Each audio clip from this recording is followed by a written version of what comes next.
यादों का इज़्तिराब।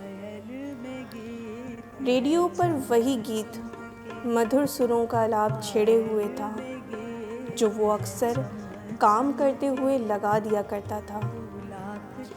टाइपराइटर पर चलती इसकी मकरूती उंगलियां तेज़ी से खटखट करती कुछ टाइप कर रही थी। वो मखसूस मोती की खुशबू जो वो अक्सर बालों में लगा लिया करती थी, कमरे में फैल गई थी। इसके हाथ टाइपराइटर पर थम गए थे।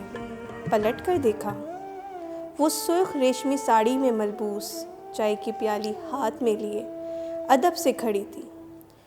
दूसरा हाथ हवा में मुअल्लक था, गो के इरादा दरवाजे पर दस्तक देने का था। इसके यकदम पलटने पर वो कुछ उलझी सी मुस्कुरा दी थी। चाय की प्याली मेज़ पर रखकर वो कुछ देर ज़मीन टटोलती रही। वो बगौर उसे देख रहा था। इसके हाथों की मेहंदी भी अब कदरे हल्की हो चुकी थी। ये पागल लड़की अब शादी के इतने दिन बाद भी यूँ सजी संवरी रहती है, इसे कोफ्त नहीं होती? दिन भर पसीने में शराबोर इस रेशमी 5-6 मीटर कपड़े में लिपटे हुए। वो इसके सरापे पर नज़र डालकर अफसोस से सर झटक कर तमाम सफ़े इकट्ठे करने लगा। क्या मैं ये डायरी ले सकती हूँ? इसकी एक फालतू डायरी पर उंगली रखे वो धीमे लहजे में बोली थी। ले ले। वो अपना सारा ध्यान वापस टाइपराइटर पर मरकूज़ कर चुका था। वो कुछ देर वहीं खड़ी बेमकसद इसकी किताबों के ढेर को इधर उधर करती रही और फिर खामोशी से चली गई थी। इसने वापस रेडियो की आवाज़ बढ़ा दी थी। उंगलियां फिर खटखट करने में मसरूफ़ थीं।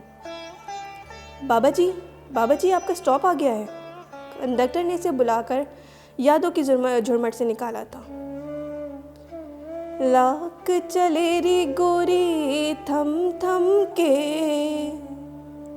कंडक्टर बस के गेट पे लटका हुआ हवा में लहराता झूम झूम कर वही गीत गुनगुनाने लगा, जो सुनकर वो कई साल पीछे चला गया था। अपनी लाठी थामे वो घर में दाखिल हुआ था। लैपटॉप ऑन करके बेटे को कॉल मिलाई और मनी ऑर्डर मिल जाने की इतला देकर वहीं लेट गया। घड़ी पर नज़र दौड़ाई। नर्स के आने में अभी भी 2 घंटे थे और 2 घंटे इसे तन्हा इस घर में अकेले गुजारने थे। इसने सिरहाने रखी वही फालतू डायरी उठा ली। इसके इंतकाल के बाद कितने सालों से अब वो यही फालतू डायरी तो पढ़ता आ रहा था। इसके मुरझाए हुए फूलों के बाक़ियात अब तक इस डायरी में संभाल कर रखे हुए थे। वो भी तो ऐसे ही मुरझा गई थी। उसके पास बात सुनने वाला कोई ना था और आज इसके पास बात सुनाने को कोई नहीं है।